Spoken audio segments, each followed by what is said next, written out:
Hello, everybody, and welcome to the very first episode of the Composition Competition Game Show. That title works too well with the alliteration and the rhyming, so there's no way I could have gone with anything else, right? So what we have here today is actually three guitar players who have all composed something in the span of approximately 30 days or about a month. They could not start before the 30 days and they could not go any further after the 30 days. The goal of this is to discuss each other's compositions, educate one another, and be open to any and all styles of composition. We have people who are familiar with electronics, we have people familiar with highly educated academic music, we have classical musicians, we have anything and everything on this show. So, the three compositions were completed, and these three composers have sent their votes anonymously to me what their favorite composition was, and I have those votes that will remain anonymous until the end of the show, when we will vote again, and I will get an additional vote after discussion and listening to the pieces, and that person whose composition has the most votes will win $50 straight out of my wallet. All right. Let's just go in a circle and everyone introduce yourselves. David, let's go. Hey guys, my name's David. I go by the stage name Instar. I produce mostly electronic music, like EDM house type stuff. And I play guitar in a few bands with Ryan from Little King and also Sunday Morning with Jacob. It's fun times. Spencer? My name is Spencer. I've been a guitar player for, I think, going on 12 years now. I think I started back in '08. Yeah, I'm not a music major at all. I do this pretty strictly as a hobby and just independent study. So, I mean, that's pretty much what I'm about. I enjoy lots of different types of music. I mean, obviously, an artist I enjoy is on my shirt right now. But, yeah, that's pretty much all I can say about me. Jesse. Hi, my name is Jesse. I'm a third-year audio production student at UTA. I write a lot of, guitar-heavy music in my spare time. Love writing songs. Love writing for piano and love singing. Hey, I did not actually know that you're an audio production student. I thought you were a music major. The audio production at UTA is actually a bachelor's of music. Is it the music industry degree? The music industry degree is a bachelor of arts. Oh, interesting. All right. Well, David is also not a music major, so we have two music majors here, two non-music majors, and three guitar players. Somehow, our first show is three guitar players. I don't even like electric guitar, to be honest with you. I am Jacob. I have no qualifications to be running this show. If you ask me why I'm running this show, it's just because I like talking all things music, theory, composition, everything. Currently, I'm in my final semester as a composition major at UTA. So, let's go ahead and get this kicked off. I have a dice here, and we're gonna go listen to the compositions in random order with no preference to anyone or anything. You don't need to know this, but 1 to 2 will be David, 3 and 4 will be Spencer, 5 and 6 will be Jesse's piece. We got 6, so we are starting with Jesse's piece. You guys can all go ahead and mute yourselves, and I will demonstrate the piece on stream for people to listen to.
All right.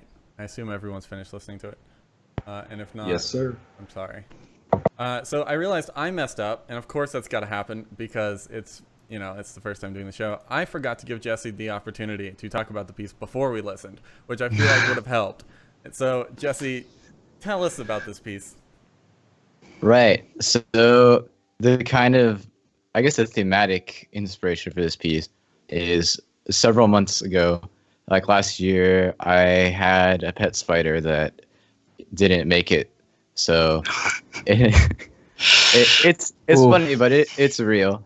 And the piece is sort of meant to explore this kind of like this relationship that you'd have with spiders, which you don't really think about. And since it's like a pet spider, right? The piece is meant to be like it's both like mournful and like childlike and reflective of kind of, human interaction with animals in general. But what was really fun for me working on this piece is I wanted to really do things that would evoke spiders. And I think the imagery of spiders, really a lot of it is like symmetry. There's not a whole lot of animals that I feel like embody symmetry quite as much as a spider with the four legs on either side. It's like it's a very complicated and symmetrical shape.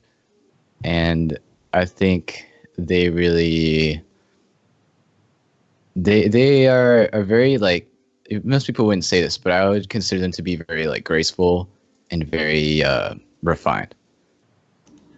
But I threw in several things here that are very direct references, and I was gonna say that before, and y'all could like, I could be like, did y'all spot what I did there? So That's on me. Give him the bonus points or whatever.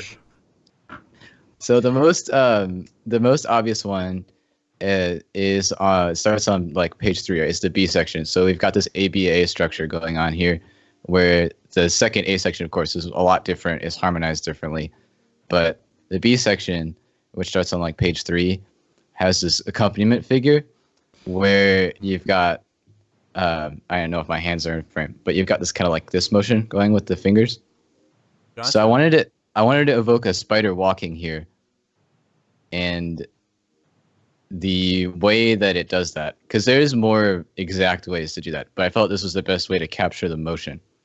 So when a spider walks, they have like 2 legs that take a step, and then the other 2, and then each side is inverted. So the notes that I'm using are basically like the 2 inner on each side. So they are, one of them is like spread, and then the other one is thin at each step. So that's kind of the logic behind that pattern. And then I kind of like to think that the guitar on top is, the guitar line that is on top is very much inspired by like alternative rock from like the early 2000s. But that's kind of, for me, that's like the human element, and the spider is on the bottom. And I kind of like to try to trade them. So in the A sections, the melody is this octatonic row that I came up with. So it's actually like a symmetrical row. So like, the whole 9 yards where you reverse it, and like the intervals are the same. And even the little fill in measure 9 is like the first inversion reverse of that row. So that's where the guitar is like the spider part. And of course, a lot of chordal harmony in the first A section, because I love that, and it's very somber. The middle section is quintal, because I think that is the most like open you can do. And the final section, which is meant to be kind of like the joyful remembrance section, is all like these jazz voicings, because I feel like that's like the most like jubilant music. So that's kind of my rundown on the piece. I'll let other people speak before I go into this, if you guys have anything to say. And if he gave any theory terms that you don't understand, feel free to ask, because, there are viewers here who also don't know those terms. Go for it, Spencer. Okay. I guess to start off on that piece is, I think in art, I think everybody's trying to depict something from their real life, and I really appreciate the background you gave on the piece and what it's about. and I very much appreciate that. Musically, I heard that the first time when we voted originally, and I thought it was a great piece. I enjoy again use of the quintal harmony, which I always think of. We're all guitar players here outside of Jacob. I always think of Andy Summers from the Police. You use a lot of that kind of chord voicings, and there's almost even a little bit of there's a lick kind of towards the end there that's almost a little bit of a Brian May kind of sound and Queen lick towards the end, which Brian May is awesome, so that's always great. But Yes, sir. yeah, I thought that was a great piece. I thought what you portrayed in it, I think is very real, and I was very impressed with it overall. Yeah, I guess I'll go. So used to be a jazz guy a long time ago, but now I mostly just do electronic music. So the harmony for me personally was extremely dense, which was probably cool. There's a lot of interesting chords that I want to go look up now. And I love the in measure 56 wailing. That's great. Yeah. But yeah, I think my favorite section, like we were talking about, was the B section, especially those chords. And I didn't realize with the voicings on the piano, which you were kind of trying to recreate, but now looking at it again, that's really cool how you did like the alternating in the left hand and the right hand, and they kind of switch off, and the chords that you used were really, really beautiful there. It was kind of a nice change in pace from the thick, dense harmony that was used in the A and the C sections. So overall, I liked it. It was cool. All right, so I'm gonna tear into you. Just kidding. All right. No, actually, I think first of all, I'll say before I start this, are we confirming, just for reference sake for everyone else, we're calling this an A section, B section, and C section form? That makes sense. It's like it is. I think of it as ABA, but the last A section is pretty different. Right. Okay. And then there's like a little intro that I don't consider A, which kind of throws you off.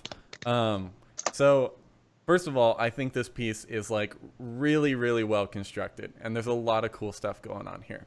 I did not get that story the first time I listened to it, and I don't know. I know you have spiders. I don't know why it didn't even occur to me that it was a pet spider. To me, I was like, oh, it's like when you see a spider that dies in your house and you're like, no, because I care about them and I care about animals and stuff, right? I totally did not occur to me. And yeah, but I figured if I called it like funeral for my pet spider, or like I name dropped the spider, that everyone would, like, the anonymity would be gone. there you go. That's true. Yeah, that's a good point. And it was there anyway, even though I know that you submitted it. It was still anonymous to me. So my first immediate reactions are this intro with the piano. That part it grabs your attention instantly, right? You've got these, what are they, full seventh chords and stuff, right? And a whole bunch of them moving. They're fully diminished, yeah. Yeah. And you've got a whole bunch of them, and you've got this descending line. And when I first heard it, again, I was thinking like a smaller spider, like falling off a counter or something and somehow dying or something. Like it's this falling down. I don't know.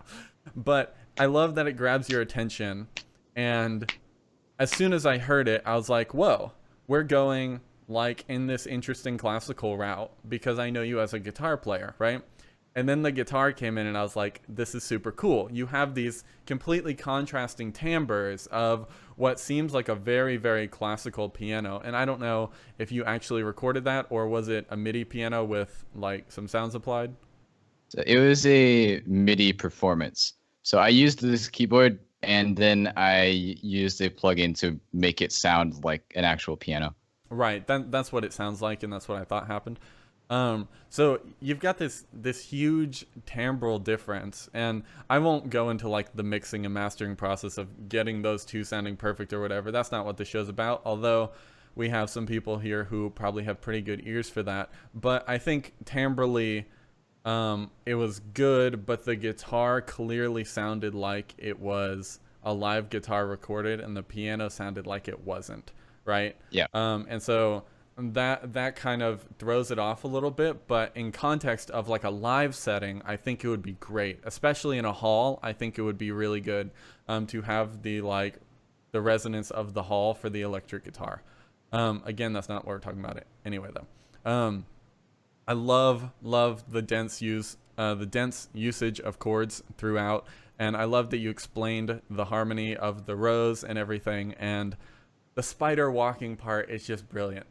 That's awesome. And the effort that you put into that, now that you said it, I'm like, oh, of course that's what that is. And that section is so refreshing when you get there. And actually, I think the whole thing is refreshing. I think the concept of like a funeral being sad and then slowly opening up to life and joy or something actually is very clear in the form of the piece. Let's see. I'm looking through the score right now to remember other things. Oh, so you mentioned the... Oh, did you have something to say? Yeah, I was just gonna ask real quick with that B part, piano part. Have you actually tried to play that? Okay, so I cheated a little bit. I recorded the left and right hand that's fine. separately, but it is possible. The reason I couldn't do it is because I couldn't get the rhythm. Yeah, I'm not a piano player, so I don't know if it's feasible. But I was just trying to like play through it in my head. Like, I bet that's a little tricky to do. The hardest thing You is can the just barely ninth, do it, right? yeah. It's because it's Yeah. a ninth in the left hand. Yeah. Actually, I think I see a tenth in the left hand at one point or something. Maybe it's just Yeah, ninth. the biggest interval is like I think it's like a C to E flat or something, and the notes that happen in between, you have to angle your hand like to the left to get them. Yeah, and Yeah, then there's like a fifth in the middle. I was just testing my hand. I know I can maybe hit a minor ninth on a good day or something, right? I know I couldn't play that. Gershwin or someone could play it, no problem, right? Yeah, for sure. So you mentioned the symmetry, which is interesting because when you said the symmetry, the first thing I thought of was, well, the form isn't symmetrical, but the form doesn't need to be symmetrical because we're like telling this story, I think, right? And run me through really quickly again. So are we saying that the A section is like, if we're having a setting, and if you have program notes that you wrote or anything, that would be great. But your A section is like the death of the spider. Is that accurate? So the A section is like the mourning, like you're sad about it, right? Gotcha. Like a spider has just died, and you're like, oh, like, you know, at least for me, it's like losing a companion, and not like as serious as like a human companion, but you know, losing an animal companion. For sure. And then the B section we talked about is the aspect of the spider, right? And then the C it's like is. Yeah, so the B section is like it's about remembering the support that you get from the spider, right? So the spider is the left hand, and the human element is on the top. It's like, you know, since the spider being the accompaniment is kind of like symbolic there. Gotcha. So pretty much I don't have much to critique on the actual piece or the score or anything. If you guys have anything you want to critique right now, go for it. Yes, Jesse. One other thing you mentioned about where the symmetry is. The symmetry is meant to be in the octatonic row. So like I said, like the octatonic row, I have my note here, but it's really sloppy. But the octatonic row is basically like, you know, it's one of those rows that's like, it's the same like up and down and forward and back. Yeah. So the symmetry is supposed to be, the melody is like a symmetrical melody. That was kind of how I chose to evoke the symmetry. Love it. That's super cool. Yeah. The only thing as far as like score notation goes, I think you're gonna know what I'm gonna mention is this weird triplet in the piano, where the stem goes all the way to the bottom. I would just put a triplet rest and then do the triplet in the left hand. I think that would be more clear probably. It's funny though. I couldn't figure, like, I just put what I thought I would like the most. I didn't know what the standard way was to write that. I wish we had a pianist here to really tell us. I feel like if I did that in one of my scores, I would be told just put the triplets in both. But honestly, I kind of like it, and I think that it kind of visually it's not, obviously it's not graphic notation, but I think it kind of visually represents you know, the story well too. I don't know why, it just looks weird, and this piece is a little weird. It's a little out there, and I love it. All right. Anyone else have any other comments on this? No other comments. What a shame. I think your dynamics are well written in, and I'm glad to see them. Maybe more articulations might be a thing to put in Yes. both parts. Obviously, when you just want to record something, it's like, man, I don't need to put in all these articulations. I'm going to play it how I'm going to play it. But if someone else was going to play it, you got to put in all 200, 300 articulations or whatever. Yes, for sure. Yeah.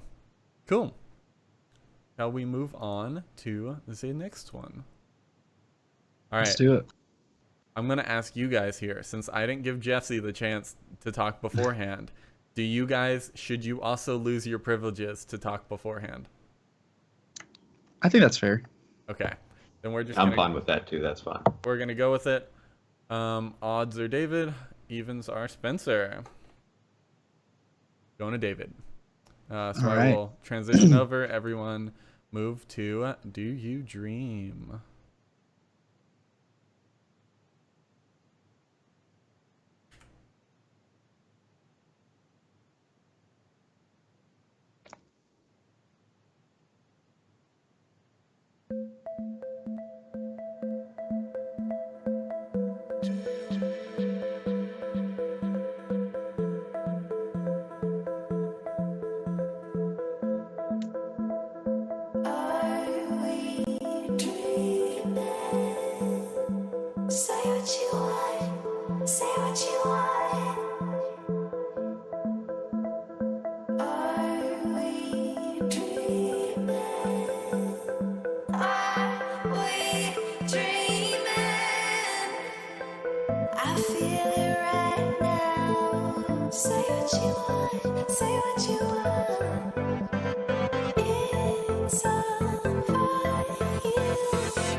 All right, guys. Sorry about that little crash there. And in fact, I'm not even sure if now we heard the rest of David's piece on stream, but at the very least, you will have a link for that somewhere at some point or something. And you can listen to the rest of it. All right, David, talk to us about what you got.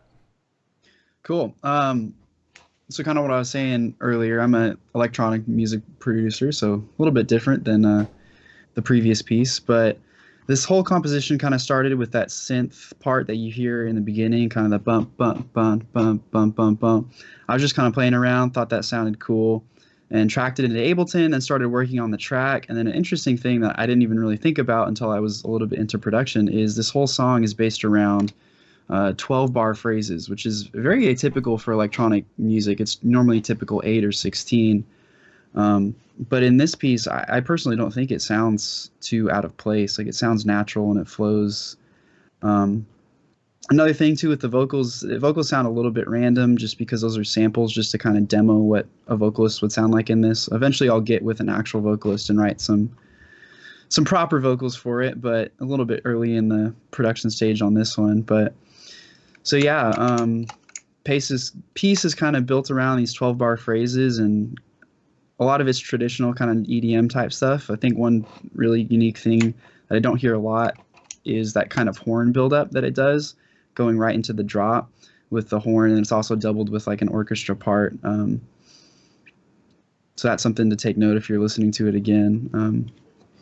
And this one I used a lot of horns, it's a lot of MIDI stuff right now. I'd like to get with a real trumpet player, but for a lot of those horn stabs and a lot of layers and stuff, and then have a little bit of orchestra like parts sprinkled around the piece. Sorry, I can't talk today. So yeah, that's the introduction to the piece. Thoughts from the other composers? Either one, I don't care. I guess I'll start. Can you guys hear me okay? Yep, you're good. Yeah. Okay, cool.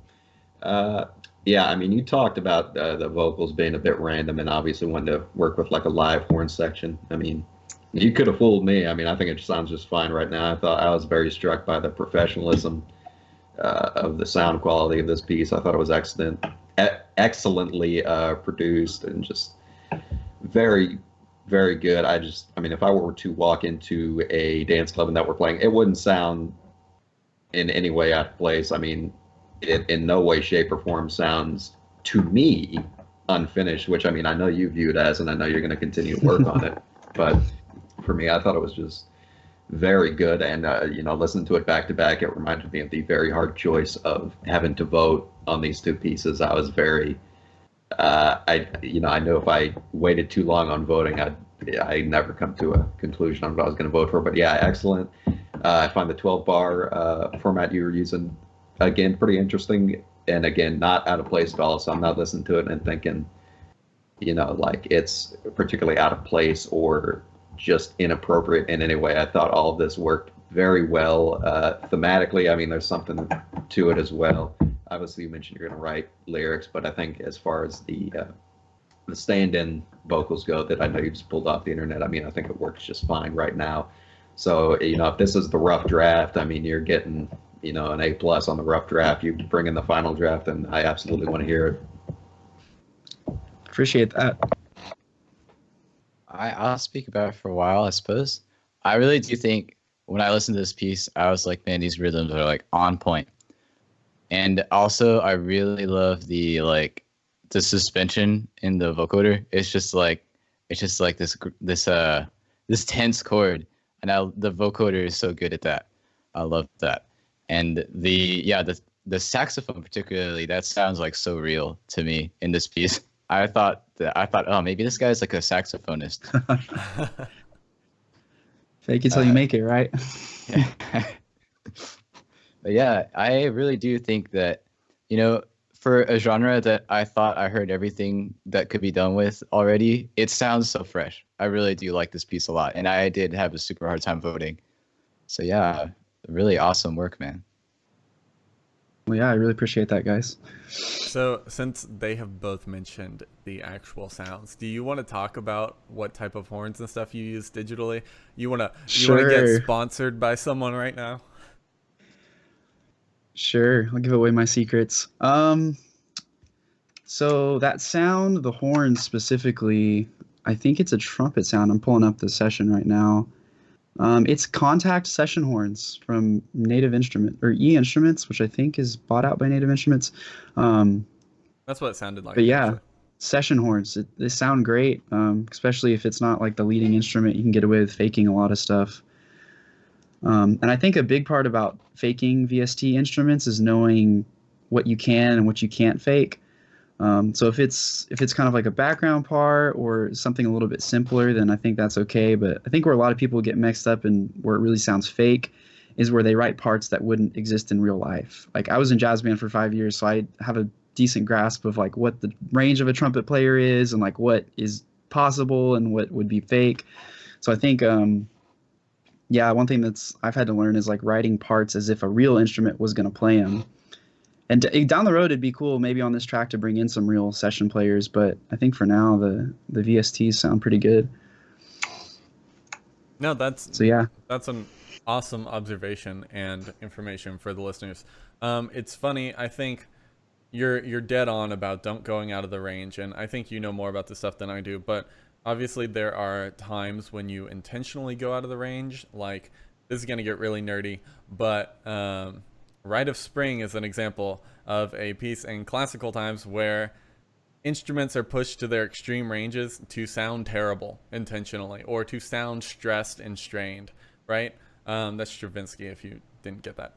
And so that's like a technique in its own way. And then like other, there's other production things of like, well, I need a really low bell sound, but like a vibraphone doesn't actually go that low. But if there's a synth produced vibraphone, like something like Yeah. that. It's funny that they both mentioned the horns, because actually the only moment that sounded fake to me was the little like horn intro or whatever into the main house beat. And once you had the full section, I was like, oh, this sounds great. It's totally adjusted, right?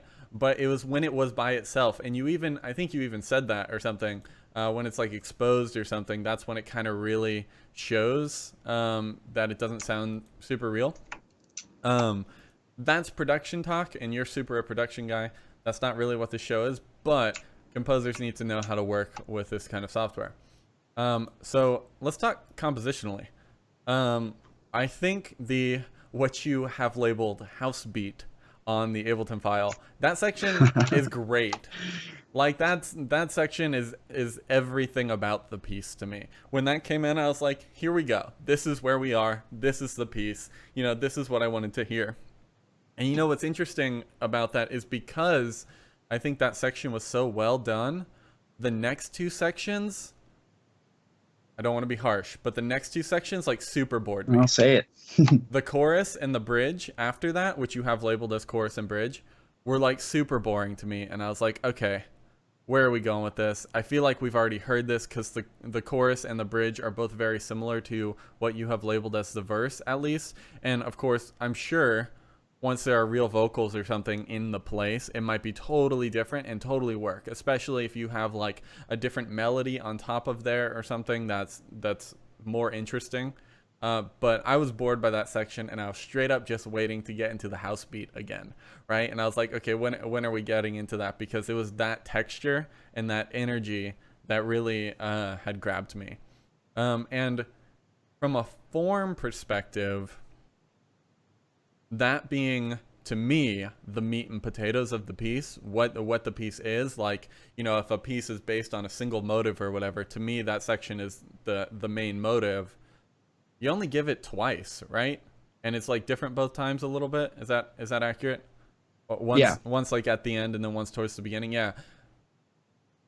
I think the other stuff should be fleshed out. And I mean, from my perspective, I would say flesh it out boldly. Right? If anything is ever boring or too repetitive, the go-to answer, I think, compositionally, is actually to jump in the far other direction. Take it like as far out there and as whack as you can get, with like all kinds of crazy rhythms and stuff. And crazy rhythms work in this type of music. And then if once it's too out there, just retract it a little bit. And that's what would be, what works, I think. But there's my compositional thoughts. As far as the production goes, you're good at production. So Yeah, I think that's some good feedback, and that's the way I work a lot. Is I kind of produce a rough draft of a track and then start to get with a vocalist, because tracks dramatically change, as if you guys ever have done projects with vocalists. So yeah, I think that's good feedback when we start doing sessions, like songwriting sessions, is what parts are boring, where do people lose their attention, because especially in electronic music, we have to think about that a lot. It's very competitive. People on Spotify can skip your song and listen to a million other great sounding tracks, so your track really has to hold their attention through a full 3-4 minute lengths, which in these days is very hard, which is unfortunate in the state of the music industry, but it's what it is, so you got to play the game. No, for sure. And I would say that section immediately after those two sections immediately after the house beat, if I was in a club or something, I'd be like, all right, it's time to go get a drink and not be dancing anymore. I've lost interest or whatever. No, yeah, that's some great feedback. I'm just curious on your perspective as working, like being, I'll use the term producer for vocalists and stuff. I don't consider myself a producer or anything. I consider myself composer first. And some people will argue that there's no difference. I don't really care. But from your producer, composer perspective or whatever, do you typically have a melody in mind for the vocals, or do you let a singer come in and just like feel it out and sing what they're doing? Do you ever write their melody and then let them add words on top of it? Man, that is a great question. It depends. I think every singer I work with has worked a little bit differently, and everybody has their own way of doing things. There definitely been tracks like "Fears in the Fire," my first single that I did with Ryan and Monique. I kind of had most of the song and the words and the melodies fleshed out, and then I brought it to them, and they're like, "Oh, well, what if we change this, or maybe change the lyric here?" Um, but then I've had other tracks where we just started from nothing, and then they came up with really great melodies, or we worked together and collabed in the studio. I think collaboration for musicians is such a great thing because you can very quickly see what people like and what they don't like. It's very easy, especially as a producer, to get tunnel vision. We sit in our bedrooms and produce for 8 hours, and what you might think sounds great is very different from what somebody else might think sounds great. So I think collaboration in music is super important. Tight. Anyone else have any final thoughts about his piece? No? Cool. Well, let's move on before this All interface right. crashes again, because it's clearly struggling. I just bought this thing. Native Instruments, we need to talk. All right? This is your new model. Mark 2.0. Call 'em out. This Call is the 'em out on the stream. 2019 model. Come on, guys. All right. You're going to get some nasty email from a Native Instruments rep after this. Well, I mean, I use so much of their software and stuff anyway, so Yeah, I don't think they true. can get mad at me. So, last piece is Spencer's.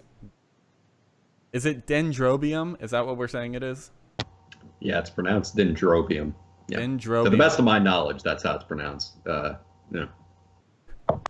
I love that you don't even know how to pronounce the title potentially. All right, let's go listen to this. This one I have to flip through the score manually, so that will be fun. Y'all can go ahead and mute yourselves and listen to it. I had to make it hard for you, Jacob. Life is too easy. You're right. You're right.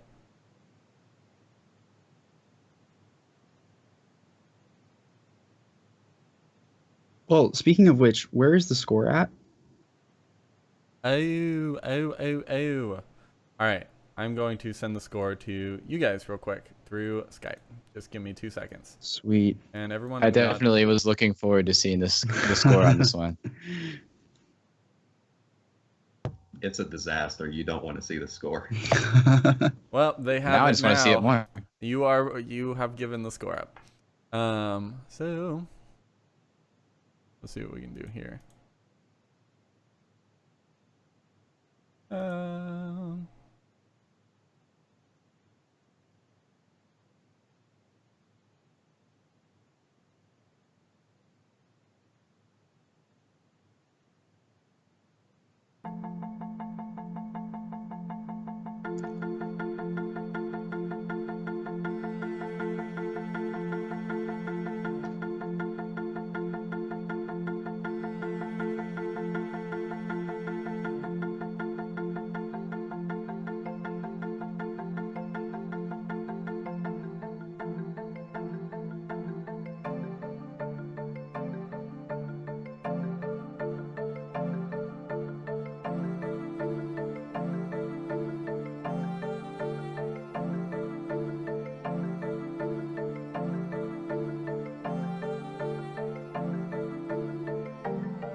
Tight.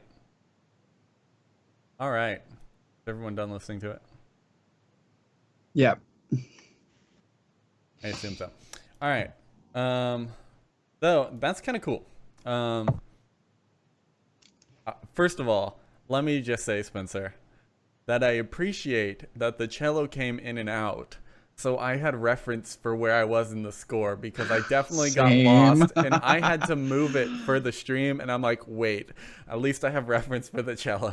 All right, y'all talk about this. Actually, Spencer, you talk about the piece. Yeah, I told you it was a disaster. Okay, I'll start with the title because, as you pointed out, you're like, Spencer's not even sure how to pronounce this. Can you guys still see me? Because I just lost you on video. Yeah, Skype was weird. Okay, that's Here we fine. go. Yeah, things went all over the place as far as video is concerned. Thanks, Yeah, I don't Skype. know what's going on, but who cares? Anyway, the title. So dendrobiums are a type of orchid. Now, I'm not a botanist, so you're probably thinking, well, where the hell is Spencer getting this title from? It is, in fact, a very, very, very geeky reference to something I'm a fan of, which is Mobile Suit Gundam. In fact, it is a reference to a series they did called Stardust Memory, which one of the mobile suits in it was called the RX-78 GPO-3 Dendrobium Stamen. So that's where the title comes from. So it's a very esoteric and geeky reference. I'm not a big fan of titles, so I just kind of threw that out there. I heard Pat Metheny one time, actually, to keep on the reference to my shirt. He said titles were hard for him, so I'm in good company there. As far as the piece goes, I did betray one of my personal goals, which was to start a piece and finish it. Just like no, I wasn't going to start over. That didn't happen. I had this wacky high concept idea of I was going to have a melody line that had coded messages. So the musical alphabets, A through G, right? So if I wanted to write a word with an H, it would be an A. So it would start over. Ended up not doing that. I was like, okay, this is stupid. I'm not doing that. So I ended up doing this, and it was too hard. You had to to do something like that and be good, you have to be talented, So I was like, okay, that's too hard. I can't do that. So this piece, I went back to my old, what I'd usually do, which is try to be like a bootleg Steve Reich. You'll notice there's 3 marimbas and a cello. The 3 marimbas, obviously, 6 pianos, 6 marimbas. Big fan of that piece. The piece is in F major. Does a 6-2-5-1 thing. Later on, it modulates to D minor, so it's the relative minor, and it does a 1-4-1. Not a lot to it. I didn't particularly care much about progressions on this. It was more about the textures, and I think the challenge on that was I'd be working late at night, write some stuff, come back and be like, what was I doing here? This doesn't make any sense, and have to fix it up. Ultimately, when I look at this piece, I think, I like it, obviously, my silly musical piece with an anime inspired name, but I look at it, I like it. I'm more proud that I finished it and that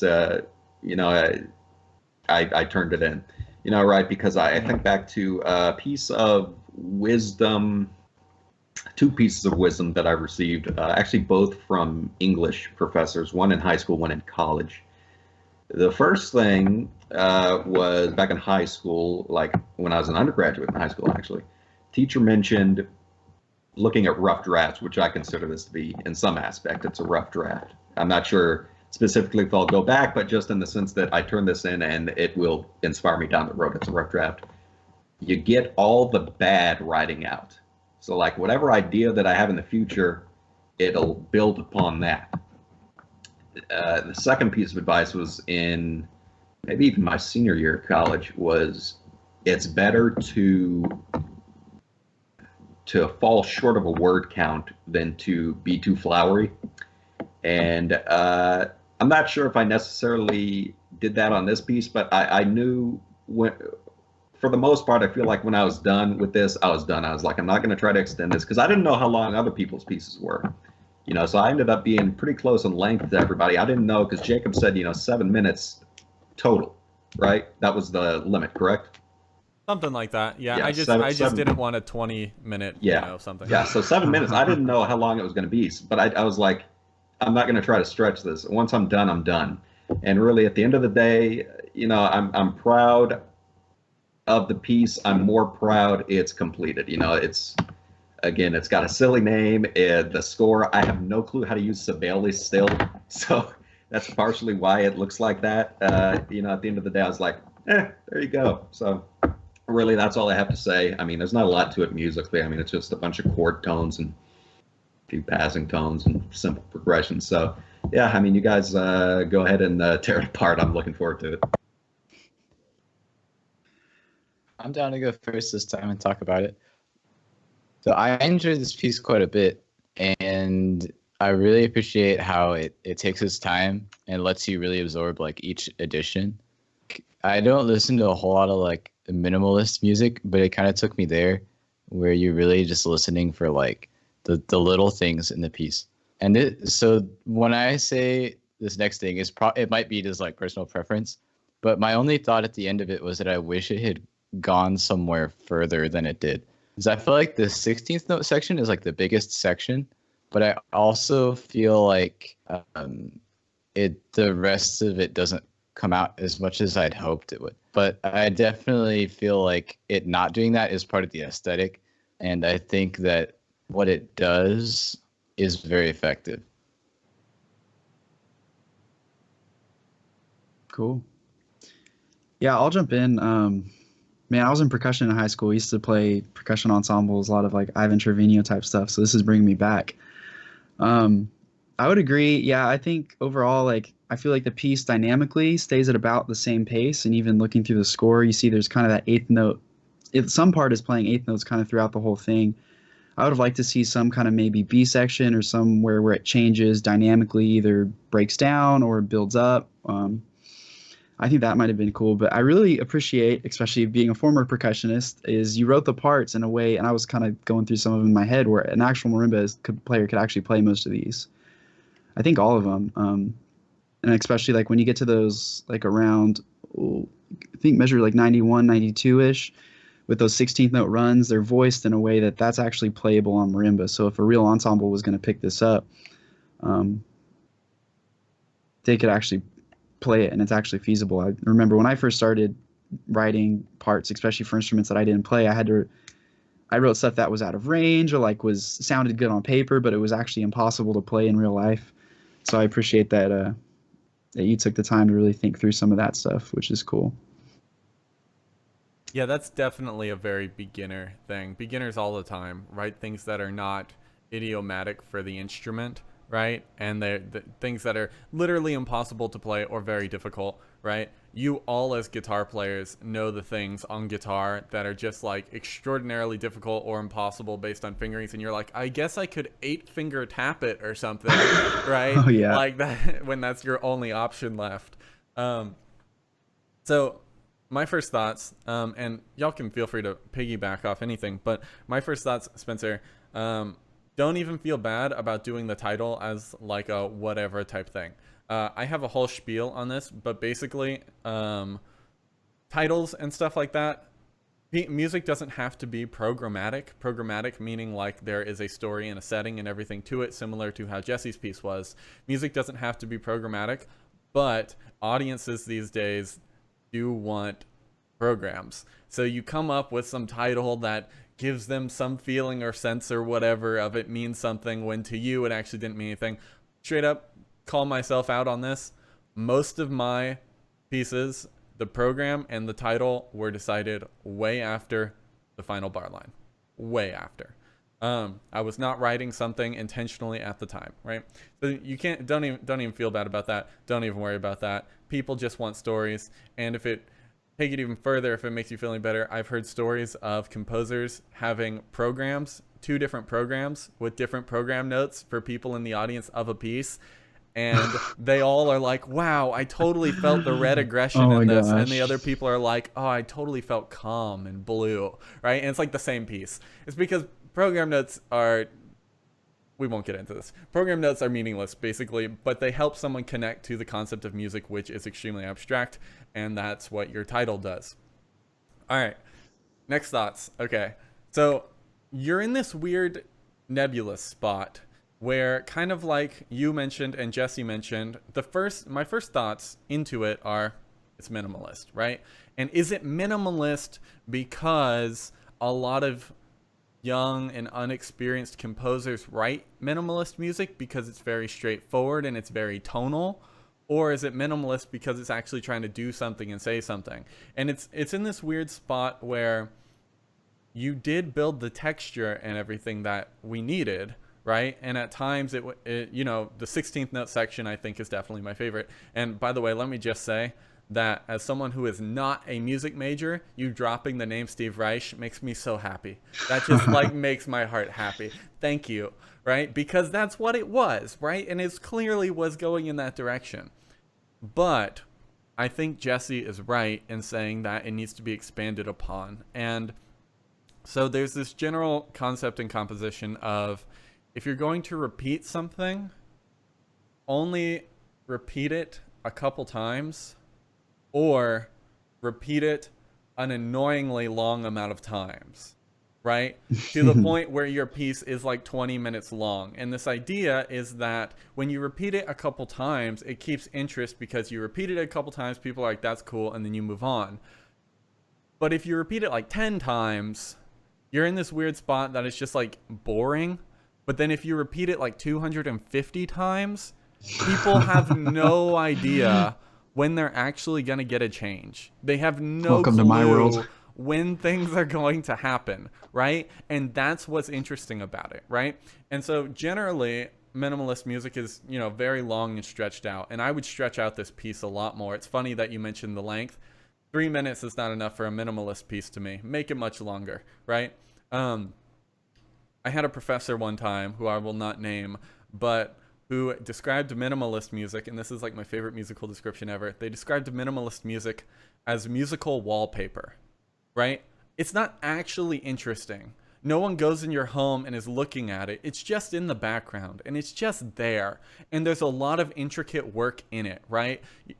We don't really do wallpaper anymore, but early 2000s, 90s and stuff, there's like flowers and stuff, and like someone created that art, and it's very intricate and in detail, but it's not important at all, right? It's just background stuff. And that's kind of where a lot of minimalist music is, and I think it accurately represents that. So I would definitely suggest like making it longer and more in depth, and even, if you want to shift tonalities or something, but do it slowly, of course, because if you're doing minimalist music, you never want anything that's striking and grabbing attention, because that makes it no longer basically minimalist, right? You want to transition things very, very, very slowly, right? I had some other thoughts on this. Give me a second. While you're thinking, mind if I jump in? Go for it. Yeah.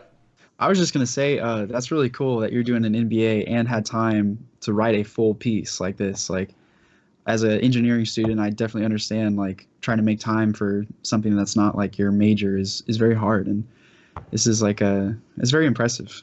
Thank you. I lucked out in the sense that this whole period of the 15th of December to the 15th of January was actually before the semester started for me, because it started on the day after MLK Day.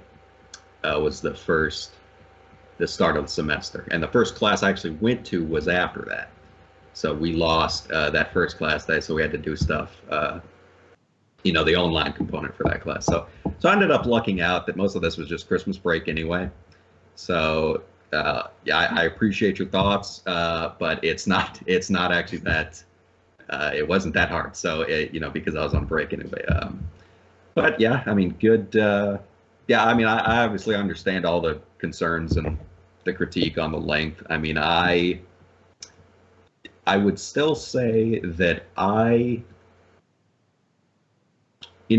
I would stretch it out, but I think for this format, I think cutting it short was the best decision for me, because for me, and this is just total honesty, I was like, I got nothing, else at this point, right? Like once we got to that deadline, I was like, that's it, right? Like I didn't want to. It's going back to what I said earlier. I didn't want it to be like throwing a bunch of the musical equivalent to a bunch of flower language. I didn't want to pad the piece. If it's longer naturally, that's fantastic. I mean, I just felt like at the end of it, I was like, I'm done with that, and I was just, so I just wanted to, I took it in there and put it into my cheapo editing program, Mixcraft. And I guess I didn't talk about this too. The score, it's 3 marimbas and a cello. I doubled all the marimba tracks. There's like some synth sounds, a different synth sound under each marimba. So if you actually look at the Mixcraft file, you'll see that. So I just wanted to add some extra texture because at one point I was like, do I want to make this like an electronic thing or keep it as marimbas when I export it to MIDI?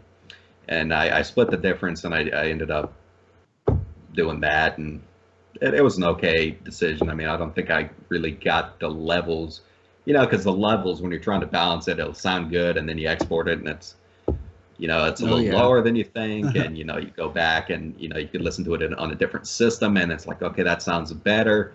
So I mean, you're playing that game, and it's just whatever. So I was like, okay, look, I mean, it's not going to sound perfect. I'm not an audio engineer. I don't know what I'm doing with this. So I just said, look, this sounds good to me, for just a guy making a piece of music. It sounds good, and I am willing to submit this piece as my final submission, right? And so I was just like, okay, I'm happy with it. So it was just get it out of there at that point. I was like, I was happy with it. Yeah, from a producer standpoint, I thought the actual sounds were pretty good. Like, I could tell they were fake because I'm a producer, but I think if you just played this for a normal person, they wouldn't much be able to tell. One thing that helps with that too is adding some dynamics in. A lot of the piece was very like da da da da da da da, kind of like the same throughout, and that can be where stuff sounds a little fake. So if you add like little variances, like a real player was not going to hit every note the exact same velocity. Mm-hmm. So adding stuff like that, and then some crescendos, decrescendos, stuff like that really helps kind of fake it per se. Yeah, I would agree on that. I mean, obviously, minimalist music often doesn't have it doesn't have your bass drop in it, right? And it doesn't have giant dynamic contrasts. But definitely on the velocity thing, it would help so much and sound more realistic just to have randomized velocity within a limit and stuff, right? And then minor crescendos and stuff are always fine, but they would be like really, really, really, really long and really, really, really, really short.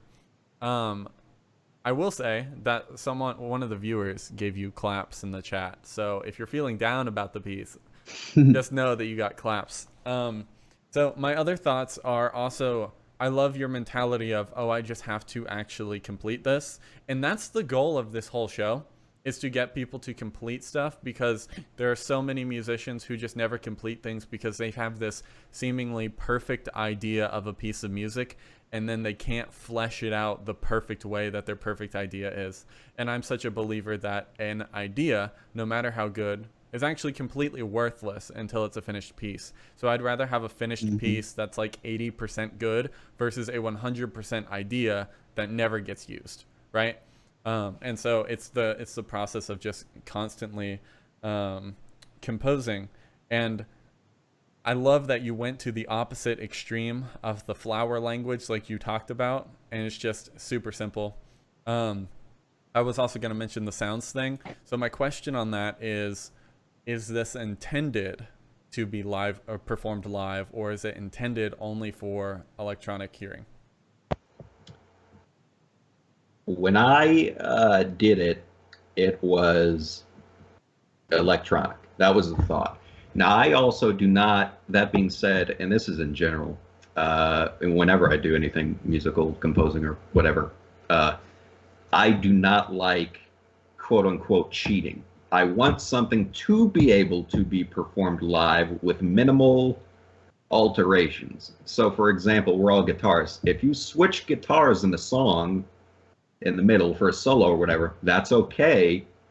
You're just not going to do that live. You're going to be playing on the same guitar. You know what I'm saying? So that's my You could have philosophy the unless like behind the back thing, right? All right, and just do the flip. yeah, I mean, let's be realistic here. We don't Right. have, big guitar tech support here. So, uh, but yeah, I mean, and Sibelius too, unless I was misinterpreting it when I was looking at it, like whenever you're going out of octave range for the instrument, it'll actually tell you. Mm-hmm. So I stayed in range in that, and then I mean, from that, you're just looking at something realistic to play. Like, I mean, if somebody were writing a chord on piano and it was all seconds, you can't play that because you're just putting all your fingers together and you can't, you're just doing a weird, super hyper condensed chord. Just, well, yeah, I mean, you can do it, but again, you're gonna play that, or if it had like 11 notes in it, you can't do it. You got 10 fingers, I think the better example would be to have a chord that's all seconds on guitar. Oh, absolutely. That's a much better example. That would be. Oh, that's rough. Yeah. Absolutely. It would end up not being seconds. It would be ninths and stuff. So, yeah. You have to kind of revoice it. But yeah, I mean, again, and you asked, you said, if I was feeling down. No, I wasn't feeling down. I was happy with the piece. But the point was, it's knowing what you can do and staying within a realm of, I didn't get hyper complex. Again, the first piece I started when I was doing this, it had like some time signature changes, key change, tempo change. It was doing a bunch of stuff, and I was like, nah. And I figured out how to do drums in Sibelius and like transport that to MIDI, and I was like, oh, sweet, I can do this. And I was like, there's no way I'm doing this. This is just too hard. So I was just like, okay, I'll just do all percussion to make up for that with the piece with the marimbas and the cello. Obviously, it's a non-percussion instrument, the string instrument, but largely a percussive piece. So it's kind of me compensating for that aspect. A funny story, actually, in my piece on like the first section, I had like 5 time signature changes the first, like when I first wrote it, and like every week I basically went and took one out. So I definitely feel you on like the more you listen to it, the more you're like, no, it doesn't need to be that complicated. Yeah, and you had a challenge, again, if you want it to be performed at all live, you're making it harder to read, not necessarily hard, but it's something else to pay attention to on the score. And, I think everybody wants something that's readable, because, I mean, you look at the piece, it's one flat, it's not like a hard key signature to read, not, 6, 7 flats, just one flat. So it's just keeping everything about it just kind of easy to deal with from my perspective. For sure, and that's definitely a way of writing music, knowing who you are writing for, right? Like if I'm writing something for students here at UTA, and I'm not specifically saying anything about any specific instrument group, but if I know a certain instrument group here at UTA is like lower level than the other instruments, I'm not going to write something super hard for them. I'm going to write it at their level or for any specific performer, right? And if someone is very good, my goal a lot of the times as a composer, if I'm writing for someone very specific, is actually to challenge them and maybe talk to them, hey, what's a technique that you want to get better at but you don't have time to practice or something, and put that into the score and be like, I'm writing it for you. You're going to become a better musician by playing my piece, right? So you mentioned the Sibelius and the Mixcraft stuff. Do you feel like you learned a lot working with the technology side of this for this piece? Mixcraft I'd used before. I've been using Mixcraft for years. But Sibelius? Sibelius, the funny thing about Sibelius was I had the free version, which allows 4 tracks, and then I got like the 1-month subscription to get more, and then I only used 4 tracks, so I just kind of wasted about 12, 15 bucks. Sibelius it's kind of tough. It's kind of counterintuitive in some ways. In several different things, that there's a certain level of just, in my view, unneeded complexity, because you just think, oh, I'll click out a note. It's like, no, got to bring up the little numpad thing, hit note input, make sure, okay, I want a dotted note there, got to click that. It's hard. You can't just go back necessarily. Everything has to have a clear purpose when you're doing it, the action. And but the main point with that is how many people use Sibelius? A lot. So you might as well learn it. That was for me, that was the end goal is force myself to use something. Again, I could never if I never composed something in my life, I can still say, if I were to talk to somebody, any of you that were, using the program, or any other musician, whether it's a hobbyist like myself or whoever, they're going to use Sibelius probably, one of the big two music notation programs. So having some working knowledge on some level as somebody who is interested in music as a foundational level, I'm glad I did it in that respect. Yeah, I'll shout out Finale. That's what I used. So I also use Finale, but every teacher I've studied with pretty much has all used Sibelius. So I've seen basically how both function. I'll be honest with you, when it comes to notation software, it's just like anything. You just got to learn it and commit to one. Part of me is like, I wish I didn't use Finale. I mean, it has so much capability, but a lot of the stuff is also counterintuitive and stuff. And I'm so ingrained at this point, I can do anything in Finale that I'm now just like, okay, whatever. Since I asked him that, my final question for both of you before we go into voting is, did either of you feel like you learned anything in this process? Start with Jesse. Yeah. I suppose one thing I learned is when I was trying to record the piece, I realized that I really needed to pay more attention to phrasing than I had thought while I was writing it. So, like, I feel like when you write something that's like a row, like, or like you're just like going around a scale or something like that, it's easy to just write all the notes in your software and not think about which ones are going to really be a phrase. And that was something I noticed near the end of the process that kind of like hindered the development a little bit. Like, I think if I had thought about that sooner on, I would, like you said, I would have more like accents and stuff in there. But that by the time I was at the end, I was like retroactively throwing a couple in that I did when I played it. And because I didn't think ahead about how it was going to sound like on the instrument. I knew what notes I wanted it to be, which is silly since like that's the instrument I play. But that is something I realized. It's a lot of times when I write music, I write a lot of like pop punk music. Like I don't write it down at all. So having to play what I wrote was a new experience. Gotcha. And David? Yeah, that's cool. I would say the biggest thing I'm continually learning is get feedback often and show your friends your work as you're working on it. Because a lot of times, even if they're non-music people, they can say, oh, well, that sounds cool, or oh, I didn't really like that part. While I was working on it, I think I changed my main drop melody like 5 different times, just because I would show my roommate something and they'd be like, oh, that's kind of cool, but I don't really like it as much as the other one you had. Or like one drop melody I had, I didn't realize it, but I subconsciously wrote one of the same melodies or very similar to a Zed melody from one of his very popular songs, Beautiful Now. So he was like, oh, that sounds like Zed, like his one song. And I was like, oh, dang it. It's just because subconsciously you do things.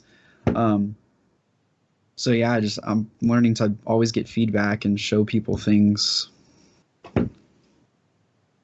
So I have to mention that's technically against the rules, but I won't penalize you for it because this is our first episode and it's whatever.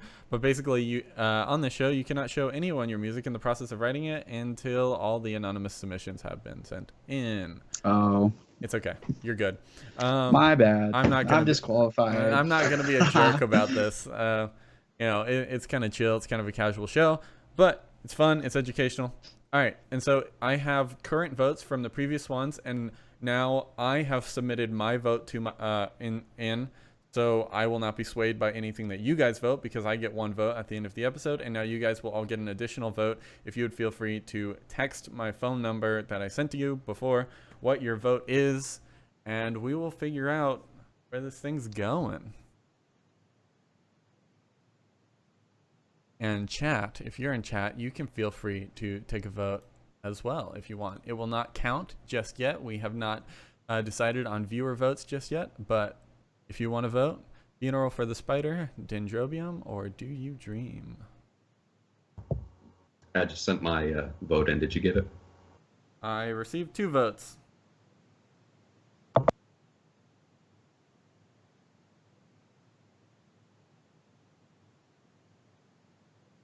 I should have had a drum roll sound effect set up for like the announcement of the winner.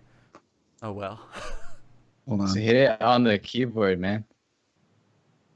I wonder if it actually has a drum, like a snare on there or something. I'll look with you.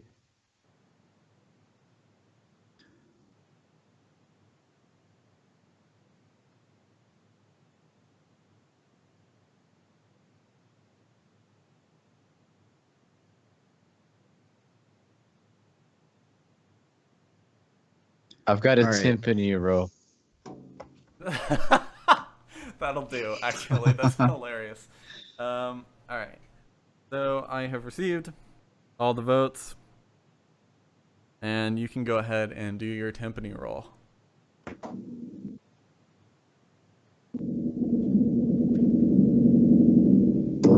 And the winner is, for the very first composition competition game show ever, Funeral for the Spider, Jesse Katz. Hey, congrats. Congratulations, sir. Nice job. Lovely Thank you so compositions, much. all of you. Any final words, Jesse or anyone else? Go for it. That's just awesome. I really took this competition as an opportunity to just like try to stretch, do things I'd never done before.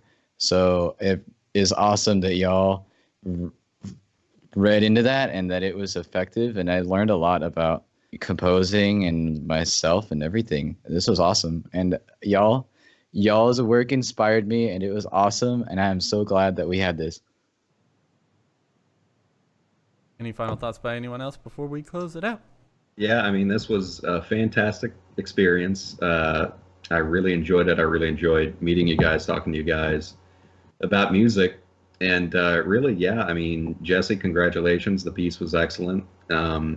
I think the sort of thematic nature of it and drawing from your real experience of losing, your pet spider is really, I think you can't imitate that. I mean, I think a natural something that occurs to you then that you write about is different than just kind of coming up with a topic and saying, I'm going to write about this. So I think that really came through. And, when you talking about the piece, I think was also very beneficial because I'm the kind of guy that watches movies with like commentary. And I think hearing you talk about the piece brought a totally new perspective that I would not have considered. So it was just great to hear about the origin of it and just the genesis of it. Yeah, very well done. I need to get everybody's SoundCloud or Spotify or whatever you guys have because I'd love to check out more of what y'all are doing. And then, yeah, Jacob, thanks for setting this up. It was fun to be part of the first one. So excited to see the next batch of contestants and what they come up with. And hopefully this turns into a cool little thing. Actually, the next batch of contestants are finished. I had them run parallel to you guys, so I had 2 episodes set up. We just don't have an episode date yet. Oh, So big brains. Big brains. So we're going to get that going. Thank you all for joining us. Everyone, go around. We'll start with Spencer, Jesse, and then David. Plug yourselves, Instagram, SoundClouds, YouTubes, websites, whatever you want to do. Plug yourselves. I'll start real quick. You can just find my stuff on YouTube. Search JL Claudefelter. That's the name I go by for composing.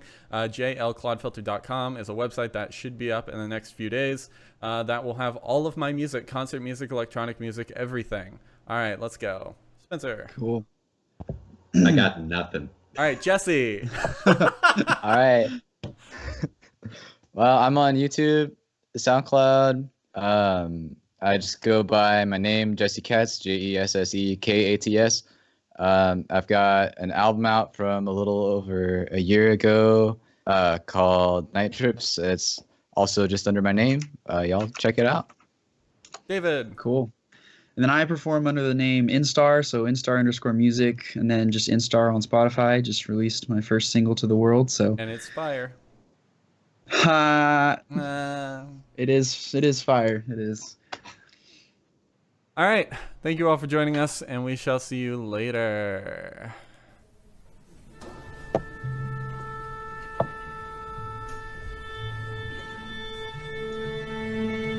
All right. See you guys.